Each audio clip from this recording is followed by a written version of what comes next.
Fast food chains are betting big on larger portions, but is this really a win for us as consumers? Today, I'm breaking down the dangers of supersizing our meals and discussing whether this move could trigger a new wave of health problems for the public. If this is the first time you've seen me or clicked on one of my videos, I'm Dr. Ashley. I'm a PhD nutritionist, registered dietitian, weight loss expert, and the founder of PhD Weight Loss, where we've helped over 7,200 people drop over 260,000 pounds across the US. I'm here to provide you with science-backed information that will help you drop weight and keep it off for good. So let's dive into the headline.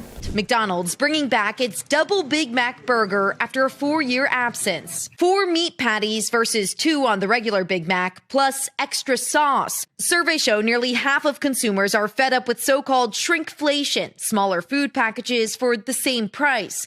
Experts say it's one reason why customers are craving more value. There's nothing better than a Subway Series footlong, except when you add a new footlong sidekick. Subway introducing a new trio of bigger footlong snacks, and Costco releasing a giant 7-inch cookie. McDonald's is planning to open 10,000 new stores by the end of 2027. The demand for high-calorie, low-price food growing despite the rise in popularity of weight loss drugs like Ozempic and Mounjaro. Nutritionists warn the added value in these products may come at a cost to your health. The more you consume these foods, the worse off your health is likely to be. You've got so many folks now on weight loss drugs like Ozempic, like Mounjaro, Wegovy, things like that. It would seem to be a bit counterintuitive. So why do these chains think it's going to work now? Yeah, it's a good question, and it's an interesting contrast. I think what we're seeing, the food executives, they're certainly watching the impacts of these weight loss drugs, but right now they're not yet panicking. Remember, the food industry is really adaptable. It's adapted to a number of different trends, from the low-carb diet to the low-fat diet. Yep. So I think what we'll continue to see is these different food companies roll out new products, new marketing, new packaging.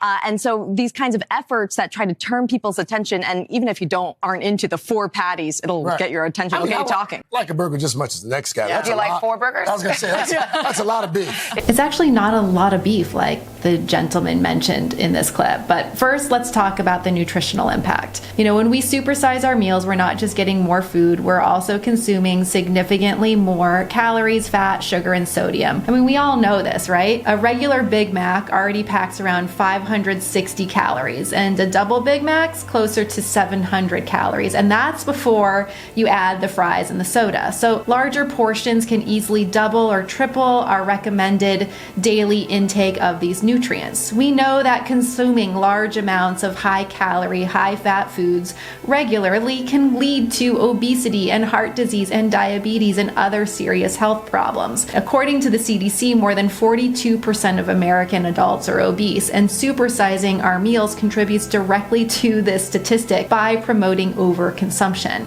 Now, if you followed me at all, you likely know that health and weight loss is not all about calories, though. I'm not saying that we defy the law of thermodynamics. They are a component of it, but it also is largely about where your calories come from. So I would not say that McDonald's or any fast food joint is the place to get good calories from. I would personally not go there because of many reasons. You know, the quality of the food. I don't like what McDonald's stands for. I don't think it's health promoting. And because I do try my best to source animal protein from places where the animals have had the best life possible prior to landing on my plate. Like, that's just important to me. But if fast food is the only option and you see that they have these deals like the double Big Mac, if you have knowledge around them, then you can manipulate the meals to serve you and your wallet. So for example, a regular cheeseburger at McDonald's only has 15 grams of protein. That's about 1.6 ounces of meat, and that's not very much. It's not enough for anyone for a meal except for a child. Remember that in your meals, you want about 30 to 50 grams of protein depending on body size. This regular cheeseburger, when it comes to cost, was about $3.70 when I looked it up. So that's about 24 cents per gram of protein. A regular Big Mac is 2 patties, and it's about 20 grams, about 3.2 ounces of meat, which is still short. It doesn't get up to your 30 to 50 gram goal. It's packed with calories, but it's short on protein. From a cost perspective, it's $8.30, so about 41 cents per gram. That really blew my mind when I was doing the research on this. I mean, would you guess that it's more expensive, that a regular Big Mac is more expensive than a regular cheeseburger per gram of protein? You know, you think you're getting a lot more, at least I would, because they named it the Big Mac. They're so genius in their marketing. Every aspect of their marketing and their names are genius for profits. Now we get to the double Big Mac, and the Big Mac actually gets you the amount of protein that most of us need for dinner, for a meal, and that's about 40 grams that the double Big Mac gives you, about 6.4 ounces of meat. And it's just so dense in calories because it has the crap with it, the buns and the fatty seed oil with extra sauce, that you would never think of it being a better choice. And provided as it is with the bun and the sauce and all of that, it still isn't the best choice. When it comes to cost, it's about $8.25. That's about 20 cents per gram of protein. So it really is a better deal than all of the other options, than the regular Big Mac and the regular cheeseburger when you're looking at it cost per gram of protein. So if you have to go to McDonald's and you're interested in your health and your wallet, you could consider actually getting the double Big Mac. No bun and hold the sauce.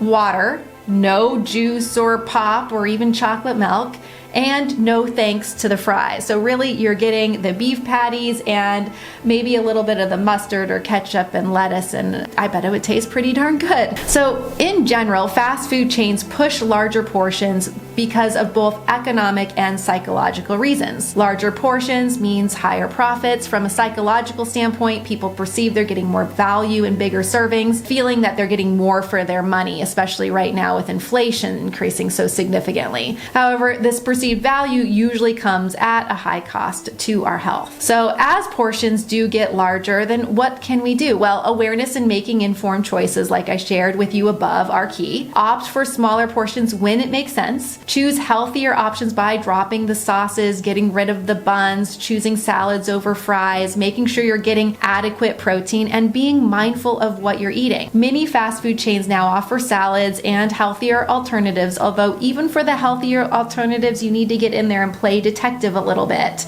because there are lots of marketing scams around the healthy quote-unquote alternatives as well. Or you can manipulate the offerings they do have to fit your needs, just like we did together. It's about making choices that support long-term health rather than immediate satisfaction. So you guys, be mindful to supersizing. Use it when it's advantageous to your health and not just your wallet. Let me know what you think about bigger is better in the comments below. Do you agree with that?